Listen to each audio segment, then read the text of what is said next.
Hi, welcome to business pearls. Telangana ప్రభుత్వం భూముల ధరలను సవరించింది. దీంతో ఏకంగా చూసుకుంటే 50% నుంచి ప్రాంతాన్ని బట్టి 100% వరకు భూముల ధరలను అయితే సవరించింది. దీనివల్ల రిజిస్ట్రేషన్ భారమైంది. అయితే సామాన్యుడిపై ఎలాంటి ప్రభావం పడుతుంది అనే అంశాలను చర్చించేందుకు మనతో పాటు కాసర్ల మహేందర్ రెడ్డి గారు ఉన్నారు. వీరు Siddhi Vinayaka property developers CMD, అట్లాగే house of investors founder Arjun Veera గారు ఉన్నారు. Real estate analyst Nandi Rameshwara Rao గారు ఉన్నారు. ముందుగా మహేందర్ రెడ్డి గారితో మాట్లాడదాం. మహేందర్ రెడ్డి గారు, గుడ్ మార్నింగ్ అండి. గుడ్ మార్నింగ్ అండి. సార్, ఈ మార్కెట్ ధరలను పెంచారు, భూముల ధరలని. అయితే ఎట్లా, దీనికి బేసిస్ ఏం తీసుకున్నారు సార్? ట్రాన్సాక్షన్స్ అనుకోవచ్చా, లేకపోతే గైడ్ లైన్స్ ప్రకారమా, లేకపోతే ప్రభుత్వ అంచనాలు అంటారా, శాస్త్రీయ అధ్యయనం జరిగిందంటారా? అంటే గ్రౌండ్ లెవెల్లో మార్కెట్లోకి వెళ్ళి యాక్చువల్ గా భూమి విలువ ఎలా ఉంది, రిజిస్ట్రేషన్ ఛార్జెస్ ఎలా ఉంటున్నాయి, అంటే మా గవర్నమెంట్ వాల్యూ ఎలా ఉంటుంది, మార్కెట్ వాల్యూ ఎలా ఉందని కింద గ్రౌండ్ లెవెల్కి వెళ్ళిన తర్వాతనే వీళ్ళు అధ్యయనం చేశారు. చాలా రోజుల నుండి చేస్తున్నారు గవర్నమెంట్. యాక్చువల్ గా ఒక్కొక్క దానికి ఒక దగ్గర చాలా పొంతన లేని ఉన్నాయి. దాన్ని కొంచెమైనా మన దగ్గర తీసుకొని వస్తుంటే బాగుంటుంది అనే ఆలోచనతోనే గవర్నమెంట్ ఈ ప్లాన్ చేసిందని నిర్ణయించుకోవచ్చు. చాలా మంది కింద మేము సబ్ రిజిస్టర్ దగ్గర పోయినప్పుడు కూడా కొన్ని ఎంక్వైరీస్ అలా ఎలా ఉంది అంటే మీ వాల్యూ ఎట్లా తీసుకుంటారు, గవర్నమెంట్ వాల్యూ ఎలా ఉంది అనే దాని మీద చూసుకొని అంచనాకు వచ్చి కొంచెం వాల్యూస్ పెంచాలనే ఆలోచన చెప్పారు. కొన్నిటి దగ్గర ఇంకా పెరిగే, అంటే ఇప్పుడు పెంచిన దానికి మార్కెట్ వాల్యూకు అసలు పొంతన కూడా లేదు ఇప్పటికి కూడా. కొన్నిటికి అంటే కోకాపేట అలా చూసుకుంటే మాక్సిమం ఇప్పుడు మొన్న యాక్షన్ లోనే 270 కోట్లు 170 కోట్లు ఇలా వెళ్ళిపోతుంది. కానీ అక్కడ మామూలుగా ఇప్పుడు గవర్నమెంట్ వాల్యూ ప్రకారం 50 కోట్లు 60 కోట్ల వరకే వచ్చి ఉన్నది. సో అట్లాంటి కొన్ని ఇంకా ఉన్నాయి, ఇప్పటికీ కూడా చేయాల్సింది ఉండే. అయినా పర్లేదు, ఇప్పటికైనా ఒక వైట్ మనీ అనేది ట్రాన్సాక్షన్లకు ఎక్కువ రావాలనే ఆలోచనతో చేసిందని అనుకోవచ్చు మాక్సిమం.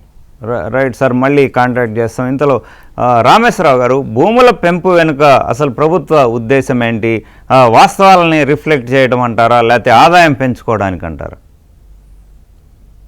అందరికీ గుడ్ మార్నింగ్ అండి. ఇది చాలా టఫ్ క్వశ్చన్. కొన్ని క్వశ్చన్ ఓపెన్ గా ఆన్సర్ చేయగలరు, కొన్ని క్వశ్చన్ ఆన్సర్ చేయలేదు. మహేందర్ రెడ్డి గారు ఆల్రెడీ హింట్ ఇచ్చారు. ఎందుకంటే బ్లాక్ వైట్ అనే పర్సన్ చాలా మంది జైల్లో కూడా వెళ్తున్నారు ఫోన్ ట్యాప్ చేసి. బట్ ఎనీ మనం చర్చ కాబట్టి డిస్కస్ చేసుకుందాం. మహేందర్ రెడ్డి గారు నవ్వుతున్నారంటే నమ్మట్లేదు నేను చెప్పేది. సో అయితే ఇప్పుడు ఈ నాకు తెలిసి ఇఫ్ ఐఎమ్ నాట్ November 24 నుండి కూడా ఈ అధ్యాయం జరుగుతుంది. మహేందర్ రెడ్డి గారు అగ్రీ అవుతారు నాతో. ఎందుకంటే ఏ గవర్నమెంట్ నడవాలన్నా ఏం కావాలి మురళీ గారు? ఏ గవర్నమెంట్ నడవాలన్నా ఏం, అయితే state or central vitamin M కావాలి. ఎం లేకపోతే ఇంతకుముందు మనీ మేక్స్ మెనీ థింగ్స్. నేను మార్చిందంటే మనీ మేక్స్ ఆల్ థింగ్స్. నా ప్రభు కొద్ది మార్చా. There are always slip between the cup and the lip. ఆ స్లిప్ కనుక్కోవడానికి ఆల్మోస్ట్ మనకు 1.5 years 2 years పట్టింది. ఎందుకంటే ప్రైస్లు ఎప్పుడో పెరగాలి నా ప్రకారం. కానీ ఎందుకు పెరగలేదు తెలుసా? ఎక్కడ ఎక్కువ ఉంది ఎక్కడ తక్కువ ఉంది అనేది తెలుసుకోవడానికి ప్రణాళిక సంబంధిత అధికారులు టైం తీసుకున్నారు. ఇప్పుడు కూడా మహేందర్ రెడ్డి గారు చెప్పినట్టు ఇట్ నాట్ 100% యాక్యురేట్. 100% యాక్యురేట్ ఎప్పుడు చేయలేము. No human being is perfect. కాకపోతే గుడ్లో మేబీ అంటారు కదా, అంత ముందు మీద కొద్దిగా బెటర్. మేబీ బిల్డర్స్ కి కొద్దిగా హిట్ ఉంటుంది, ఎస్పెషల్లీ బయర్స్ కి హిట్ ఉంటుంది, ఏజెంట్స్ కి హిట్ ఉంటుంది. ఎందుకంటే వాల్యూ పెరిగినట్టు ప్రూఫ్. బయర్ పెద్ద ప్రాబ్లం ఏంటంటే ప్రూఫ్ ఆఫ్ ఇన్కమ్. సెల్లర్ కి బిల్డర్ ప్రాబ్లం ఏంటంటే క్యాపిటల్ గెయిన్స్. నేను రాంగ్ అయితే మీరు కరెక్ట్ చేయండి మహేందర్ గారు. సో మెయిన్లీ గవర్నమెంట్ తాలూకు ఉద్దేశం ఏంటంటే ట్రాన్స్పరెన్సీ పెంచాలి. వైట్ ఇప్పుడు రిజిస్ట్రేషన్ ఫర్ ఎగ్జాంపుల్ 100 కోట్లు ఎకరం కొన్నాం అనుకోండి, ఎక్కడ మనం చూపించేది ఎంత అంటే 10-15 కోట్లే. అందరికీ తెలుసు, ఐటీ డిపార్ట్మెంట్ తెలుసు, బిల్డర్ తెలుసు, మాకు తెలుసు, ఏజెంట్స్ తెలుసు, కొనేవాడు కూడా తెలుసు. అది అందరికీ తెలిసిన నగ్న. బట్ ఎవరూ మాట్లాడదు, దాన్ని నడుస్తూనే ఉంటుంది. సో ట్రాన్స్పరెన్సీ అనేది అండ్ డిస్కరేజ్ అండర్ వాల్యుయేషన్. అంటే ఇప్పుడు ఏమవుతుందంటే ఒక ప్రాపర్టీ మార్కెట్ వాల్యూ మన గైడ్ లైన్ పెంచగానే ఆటోమేటిక్ మార్కెట్ వాల్యూ పెరుగుతుంది. బట్ మార్కెట్ వాల్యూ పెరిగినంత తరచుగా గవర్నమెంట్ వాల్యూ పెరగదు, గైడ్ లైన్ వాల్యూ. నా ఒపీనియన్ ప్రకారం ఎందుకు పెరగదంటే దానికి అనే separate episode off the table మాట్లాడుకుందాం అందరం కూర్చొని. సో మెయిన్ ప్రాపర్టీ వాల్యుయేషన్ పెంచాలి. ఈ ఒక్క స్టెప్ తో మీరు చెప్తారా మురళి గారు, ఎంత డబ్బు వస్తుంది గవర్నమెంట్ కి? చెప్పాలి మీరే. సుమారు 1450-1500 కోట్లు వస్తుంది ఒక్క డెసిషన్ తో. ఓకే, మీరు అంతకుముందు హెచ్ఎండిఏ పరిధి కానీ పెంచినప్పుడు ఎన్ని వేల కోట్లు వచ్చిందో మనందరికీ తెలుసు, మనం ఎక్కువ డిస్కస్ చేయక్కర్లేదు. తర్వాత నేను ఒక సామాన్యుడిగా ఆలోచిస్తాం ఇది కరెక్ట్ కాదు, ఎందుకంటే ఆల్రెడీ మార్కెట్స్ అటువంటి 2 సంవత్సరాలు డౌన్ ఉంది. దాంట్లో బిల్డర్స్ కానీ ఏజెంట్స్ కానీ కొట్టుమిట్టాడుతున్నారు. అంటే బయటకు చెప్పుకోలేడు, లోన్ ముందుకు వెళ్తే గొయ్య, వెనక్కి వస్తే నెయ్య. మన ప్యానెల్ మెంబర్స్ కూడా ఒప్పుకుంటారు. సో దానికి ఏం చేశారంటే పుండి మీద కారం చల్లినట్టు మరికొద్ది పెంచారు. ఓన్లీ ఒక మంచిదారంటే ఇంకా స్టాంప్ డ్యూటీ ఒకటి పెంచలేదు, అది కూడా పెంచితే డబుల్ స్పిన్ అటాక్ అని మొత్తానికి గ్యాప్ అయిపోతారు buyers builders. Already 50% builders are already literally crying real estate లో. ఎందుకంటే వాళ్ళకి కూడా కొద్దిగా ఓవర్ రేట్స్ ఉంటాయండి, బిల్డర్ కూడా ఓవర్ రేట్స్ ఉంటాయి. మనం ట్యాక్స్ ఎలా కడతాం, ట్యాక్స్ ఓవర్ ట్యాక్స్.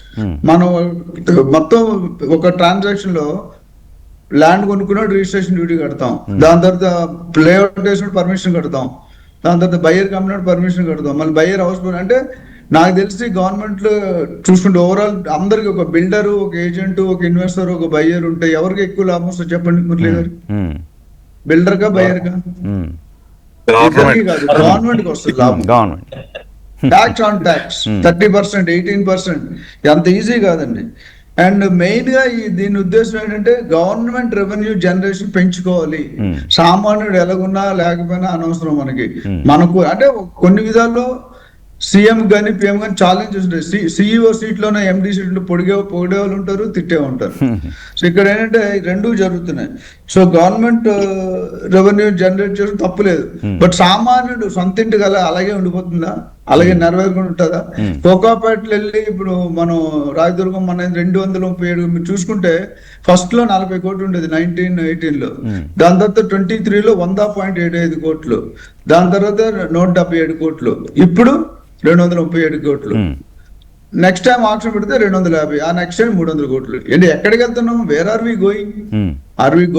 మీకు డబ్బులు కావాలనుకోవడం తప్పు లేదండి, తెలంగాణ ఇవ్వడం తప్పు కదా, తెలంగాణ ఇచ్చే విధానం తప్పు అన్నారు, హైడ్రా పెట్టడం తప్పు కదా, హైడ్రా పెట్టే విధానం తప్పు అన్నారు. ఇందులో అయితే యాజ్ ఎ గవర్నమెంట్ మేము బిల్డర్స్ అందరితో నేను కూడా CREDAI, NAREDCO, HRA panel, real estate summit, నిన్న కూడా ఒక రియల్ ఎస్టేట్ సమ్మిట్కి వెళ్ళాను.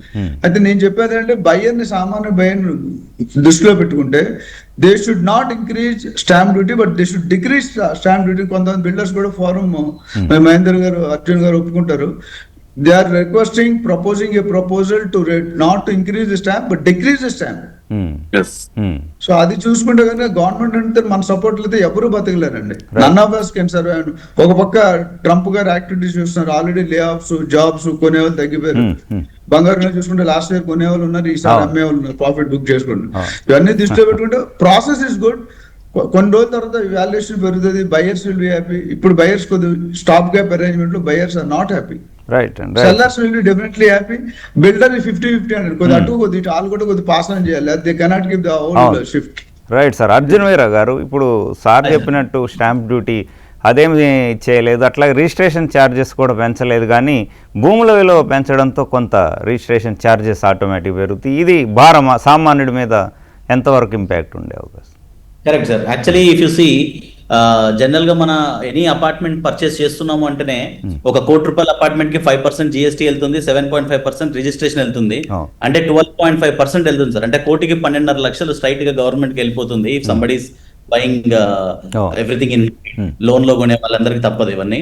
సో మోస్ట్లీ హోమ్ లోన్ పెట్టి కొనుక్కుంటారు, అక్కడ చాలా ఛార్జెస్ వెళ్ళిపోతాయి. అంటే వాళ్ళకి తెలియకోకుండానే చాలా మటుకు వేస్టేజ్ లోకి వెళ్ళిపోతుంది. దే ఆర్ నాట్ ప్లాన్డ్ అనమాట. ఇది వాళ్ళు ఒక ఇల్లు కొనాలనుకున్నాడు, ఒక ₹1,00,00,000 అనుకొని ₹1,00,00,000 ఒక 3 BHK వస్తుందేమో, ఒక 2 BHK వస్తుందేమో అనే ఆలోచనతో, specially I'm speaking about west Hyderabad అనే ఆలోచనతో వస్తున్నాడు.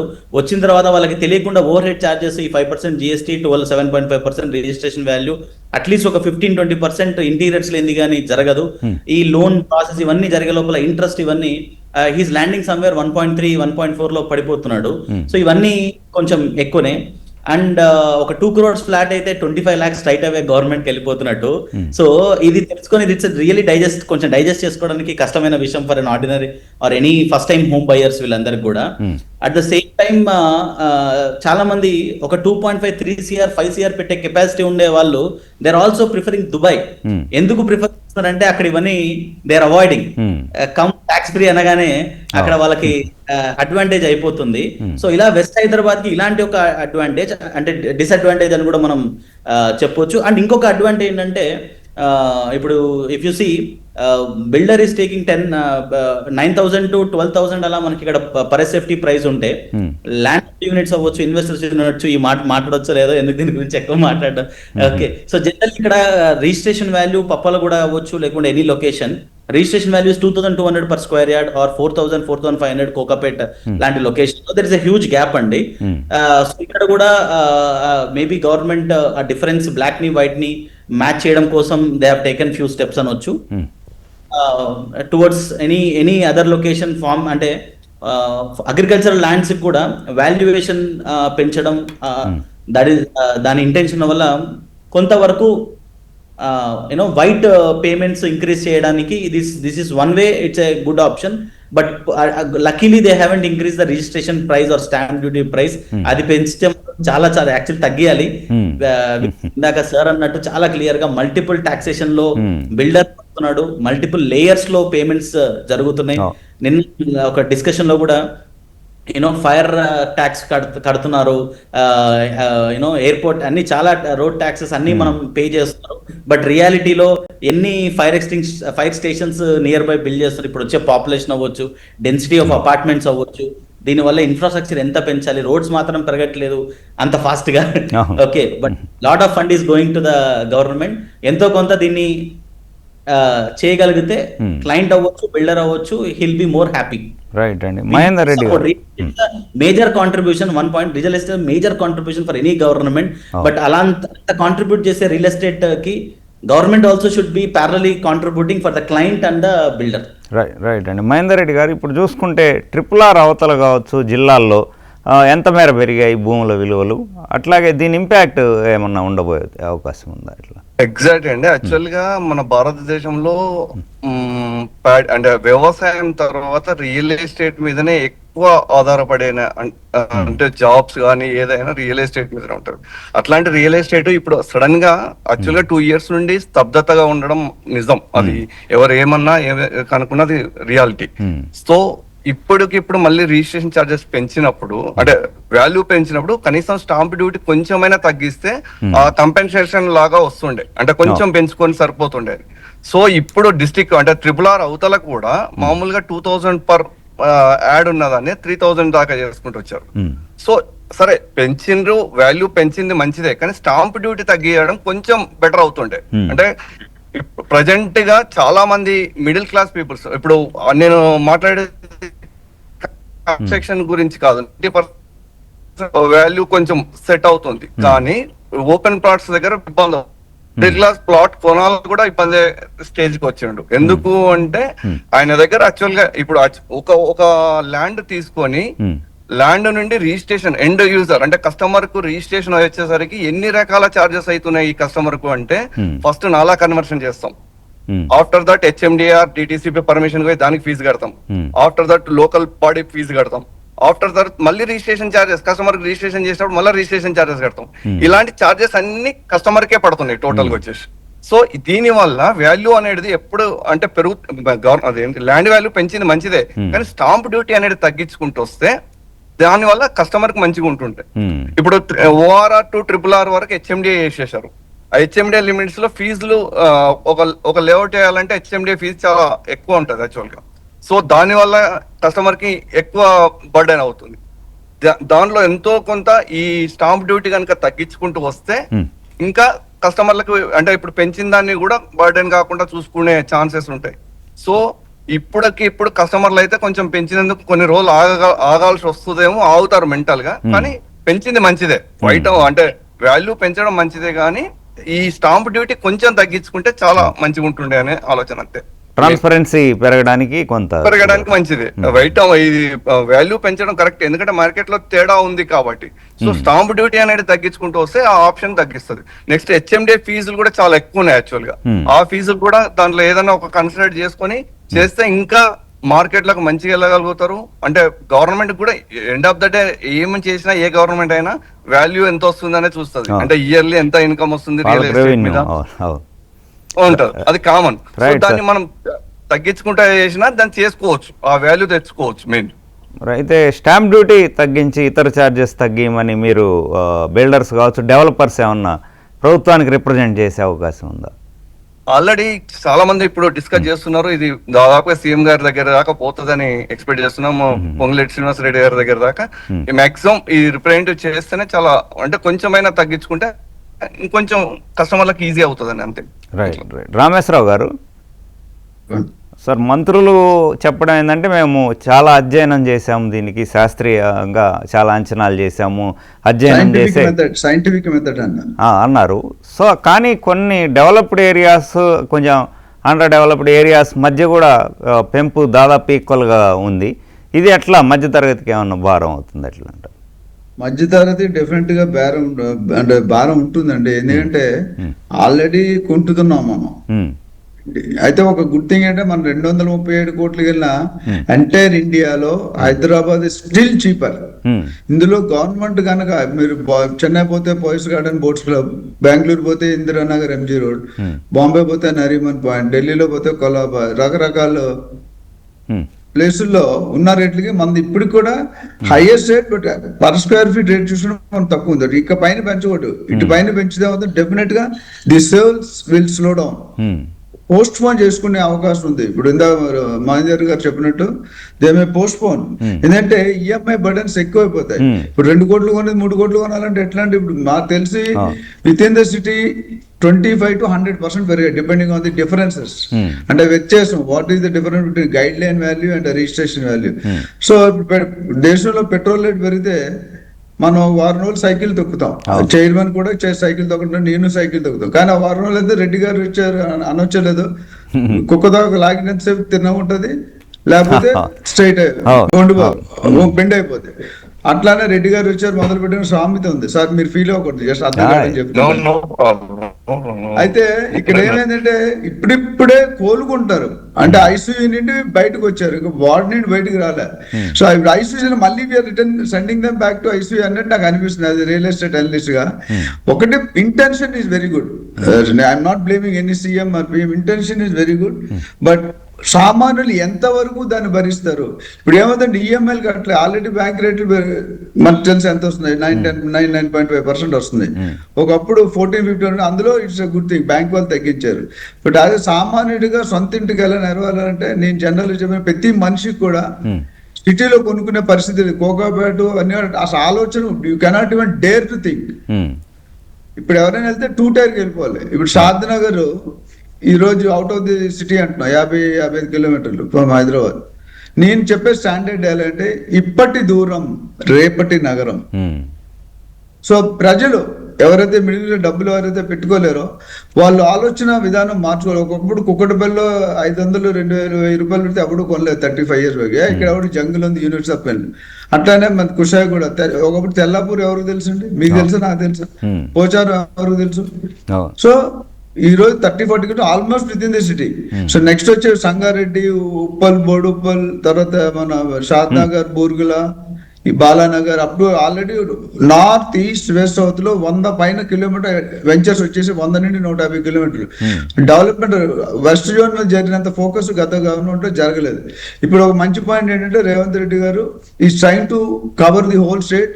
ఇవి గ్రోత్ కారిడార్ వల్ల మన ఓఆర్ఆర్ కి RRR కి మధ్యన ల్యాండ్ యూసేజ్ పెరుగుతుంది. మేబీ మధ్యతరగతి మనిషి కొనుక్కునే అవకాశం ఉంది. ఎందుకంటే ఇప్పుడు షాద్నగర్ బుల్లెట్ ట్రైన్ వస్తుంది. అట్లా పెద్ద ఒకప్పుడు బెంగళూరు హైవే అంటే ఏం లేదు, విజయవాడ హైవే టాప్ లో ఉండేది. నేను కెరీర్ మొదలు పెట్టినప్పుడు నాకు తెలిసి విజయవాడ హైవే టాప్ లో ఉండేది.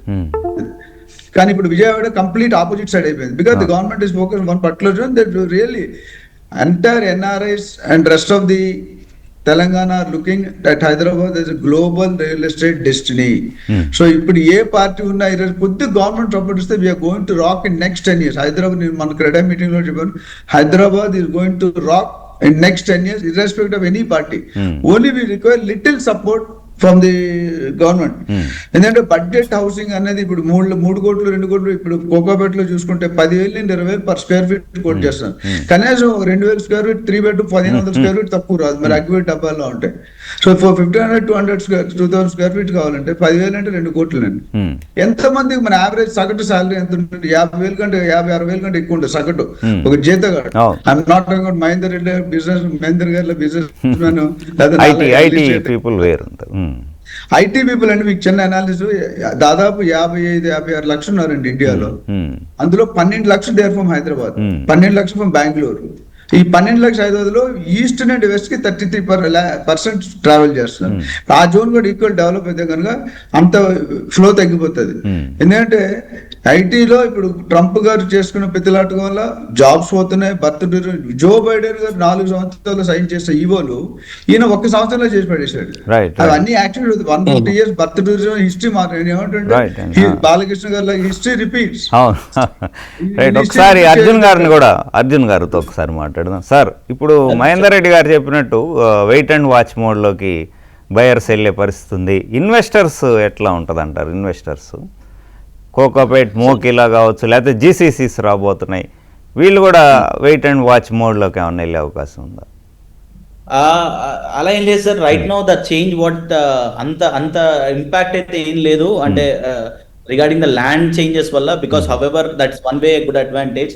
చాలా మంది ల్యాండ్ కొనేటప్పుడు because to avoid the future capital gains కానీ ఇవన్నీ తగ్గించుకోవాలంటే generally all builders they are also ready to pay in white land కొనే ప్రాసెస్. ల్యాండ్ కొనేటప్పుడు జనరలీ వైట్ ఉంటే రేపొద్దున కన్స్ట్రక్షన్ వచ్చేటప్పుడు కూడా అది కూడా అడ్వాంటేజ్ లా చూస్తారు. కానీ బట్ ఈ registration point and all these things are little, ఇందాక సార్ కూడా అంటున్నట్టు ఎంత మనము ఒక మిడిల్ క్లాస్ పర్సన్ కి, ఫస్ట్ టైం హోమ్ బయర్స్ కి అండ్ బిల్డర్స్ కి సపోర్టివ్ గా కొన్ని పెద్ద స్టెప్స్ గానీ తీసుకోగలిగితే ఇట్ విల్ బి రియల్. ఎందుకంటే Hyderabad is not Hyderabad is ఈ రోజు entire India is coming to Hyderabad and investing in Hyderabad and making their primary home in Hyderabad.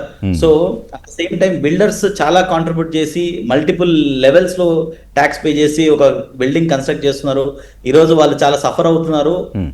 And చాలా మంది డిఫరెంట్ ఒక ప్రాబ్లం వచ్చిందంటే ప్రాబ్లం అబ్జర్వ్ చేసుకునే మేజర్ పర్సన్ ఎవరైతారంటే బిల్డర్ అవుతాడు. అంటే ఈ టాక్సేషన్స్ ఏమో అందరూ కడతారు, క్లయింట్ ఒక పర్సంటేజ్ అబ్జర్వ్ చేస్తే హోమ్ బయర్. కానీ రేపు పొద్దున ఎక్కడన్నా ఇలాంటి ఎలక్షన్ టైం వచ్చి కొంచెం హాల్ట్ అవ్వడం, ఇన్వెస్టర్స్ హాల్ట్ అవ్వడం, లేదా ఇంకో హైడ్రా లాంటిది హాల్ట్ అవ్వడం, ఈ పానిక్ టైం ఇలాంటి సిచ్యువేషన్స్ ఎప్పుడైనా జరిగితే ఎవరు స్ట్రక్ అయిపోతారు, ఎవరు ఫండ్ స్ట్రక్ అయిపోతే ఎవరు రిస్క్ లో పడతారు అంటే బిల్డర్స్ రిస్క్ లో పడతారు. కాబట్టి సో ఇవన్నీ కూడా కన్సిడర్ చేసేసి కొంచెం స్మూత్ ప్రాసెస్ కొన్ని తగ్గియగలిగితే, కొన్ని బెనిఫిట్స్ ఇవ్వగలిగితే డెఫినెట్ గా home buyers will be more.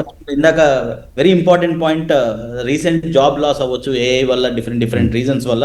ఇంతకు ముందు లాగా there is a lot of change because I especially work in West Hyderabad closely with all the West Hyderabad builders. So capital లో వచ్చిన difference ఏంటంటే ఒకప్పుడు 2 crore హస్బెండ్ అండ్ వైఫ్ ఒక 1 crore ఒక ₹1,00,000 salary తీసుకుంటున్నారు. 1 కోటిన్నరనో 2 కోట్ల ఫ్లాట్ కి లోన్ తీసుకొని వెళ్ళిపోదామని ధైర్యం చేసేవాళ్ళు ఈఎంఐస్ ని మేనేజ్ చేసి. బట్ ఇప్పుడు they are not able to take the decision. రేపు పొద్దున మన జాబ్ ఎప్పుడు ఉంటుందో ఎప్పుడు వెళ్ళిపోతుందో తెలియదు. కాబట్టి జాబ్ కి లోన్ తీసుకొని కొనడానికి చాలా భయపడుతున్నారు. ఇది చాలా తెలుసుకోవాల్సిన ఫ్యాక్ట్ ఇది. అట్ ద సేమ్ టైం ఎవరైతే బిల్డర్స్ నో ఈఎంఐ అంటే ప్రీ ఈఎంఐ లాంటి కొన్ని బెనిఫిట్స్ ఏదైతే ఇవ్వడం దానికి ఎక్కువ అట్రాక్ట్ అవుతున్నారు. సో వీటన్నిటి వల్ల ఏంటంటే builder will be always in that risky stage లో ఉంటారు. కాబట్టి కొన్ని బెనిఫిట్స్ ఇవ్వగలిగితే డెఫినెట్ గా రియల్ ఎస్టేట్ చాలా హెల్ప్ అవుతుంది. రియల్ ఎస్టేట్ రైట్ అండి. మహేందర్ రెడ్డి గారు చివరిగా వన్ వర్డ్ లో కంక్లూడ్ చేయండి సార్. ఇప్పుడు ఇటీవల చూసుకుంటే ఇన్వెంటరీస్ అమ్ముడు కానీ ఫ్లాట్స్ దాదాపు 80,000 దాకా ఉందని చెప్పేసి రిపోర్ట్స్ వచ్చినాయి. So real estate sustain growth అవడానికి మీరు ఇచ్చే సజెషన్ ఒక్క కోకాపేట్ కాకుండా 4 కార్నర్స్. ఎగ్జాక్ట్ గా యాక్చువల్లీ ఇప్పుడు వచ్చిన గవర్నమెంట్ నిజంగా కూడా మనకు హైదరాబాద్ కు ఒక అడ్వాంటేజ్ ఏంటంటే ఏ సిటీకి లేని అడ్వాంటేజ్ 360 degrees డెవలప్మెంట్ చేయడానికి. ఇప్పుడు ఆ గవర్నమెంట్ అదే చేయబోతుంది. అంటే RRR నుండి అంటే ORR నుండి RRR చేసి RRR వరకు ఏమంటారు రేడియల్ రోడ్స్ చేసి ఎక్స్పాండ్ చేస్తే కస్టమర్స్ కు కొనే అంటే తక్కువ ధరలో కొనేందుకు ఈజీ అవుతుంది అనే ఆలోచనతో చేస్తున్నారు. ప్రతి సైడ్ ఉండడానికి ఈజీ ఉంటది. ఒకటి ఇందాక ఇన్వెంటరీ ఉన్నది చాలా ఉంది అని అంటున్నారు. నిజం కూడా అది కారణం ఒకటి ఏంటంటే చాలా మంది ఐటీ ఎంప్లాయీస్ కొంచెం భయంలో ఉన్నారు. నా జాబ్ ఎప్పుడు వెళ్తుందో ఉంటుందో తెలియదు. ఇంతకుముందు ఒక ఇల్లు కాకుండా సెకండ్ ఇల్లు కూడా కొనుక్కుందరు. వాళ్ళ ఏమంటారు ఈఎంఐలు పెట్టుకొని కొనుక్కుంటే రెంట్ పోతుంటది సరిపోతుంది అని. కానీ సొంత ఇల్లు కొనుక్కోవడానికి కూడా ఇప్పుడు కొంచెం భయపడుతున్నారు కొత్త ఫ్రెషర్స్ వచ్చిన వాళ్ళందరూ. ఎందుకంటే జాబ్స్ ఎప్పుడు ఉంటాయో ఎప్పుడు పోతాయో అనే ఒక సంశయంలో ఉన్నది కాబట్టి ఆ ఎఫెక్ట్ పడ్డది యాక్చువల్ గా. అది ఇంకా కొన్ని రోజులు ఉండబోతుంది ఎట్లయినా దాదాపుగా. కానీ నెక్స్ట్ లెవెల్ బాగుంటదండి. హైదరాబాద్ కు ఇందాక సార్ చెప్పినట్టు యాక్చువల్ గా మన దగ్గరనే ప్రైస్ చాలా తక్కువ ఉంది. ఇంకా ఏ కంపేర్ టు ఏ సిటీకి చూసుకున్నా మన సిటీ చాలా కంపేరివ్ గా ఉంటది ఒకటి. రెండోది అంటే ఇండియాలో ఉన్న ఎవరైనా ఇక్కడ స్టే చేయడానికి అనువైన ప్రదేశం. అంటే ప్రతి ఒక్కరు ఇక్కడ స్టే చేసే విధంగా ఉండొచ్చు.